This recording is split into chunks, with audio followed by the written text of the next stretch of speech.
सभी डिश की छतरियां गोली क्यों होती है? असल में दोस्तों, आपने भी इस चीज को नोटिस तो जरूर किया ही होगा कि चाहे ये चीज बड़े स्केल पर हो या छोटे स्केल पर, ऑलमोस्ट सभी सैटेलाइट डिशेस के शेप को सर्कुलर या फिर पैराबोला ही क्यों बनाया जाता है।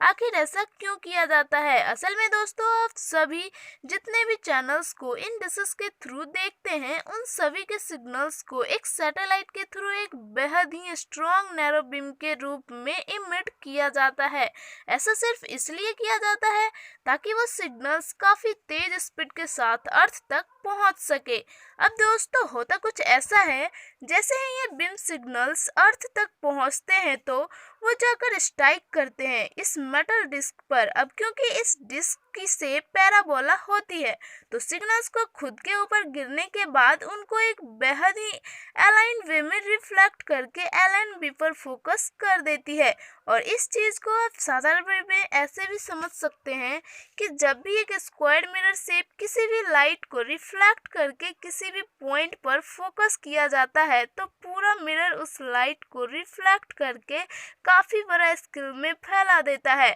जिसकी वजह से उसका रिफ्लेक्शन कभी भी साफ नहीं बनता। But on the other and, अगर आप किसी भी लाइट को रिफ्लेक्ट कराने के लिए पैराबोला शेप के मिरर का इस्तेमाल करते हैं, तो वो लाइट को एक परफेक्ट एंगल में लैंड करके बेहद ही अलाइंड वे में इसको फैलाता है, जिसकी वजह से उसका रिफ्लेक्शन एक स्क्वायर मिरर की रिफ्लेक्शन की तुलना में काफ़ी ज़्यादा सटीक और स्ट्रांग होता है। और यही वो कारण है जिसके चलते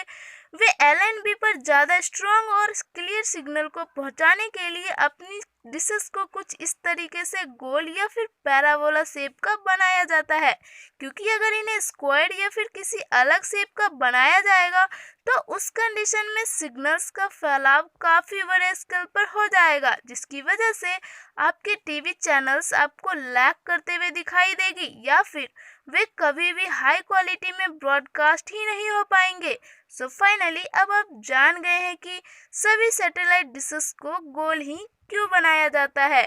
दोस्तों, आपको ये फैक्ट जानकर अच्छा लगा तो चैट सेक्शन में ज़रूर लिखिएगा।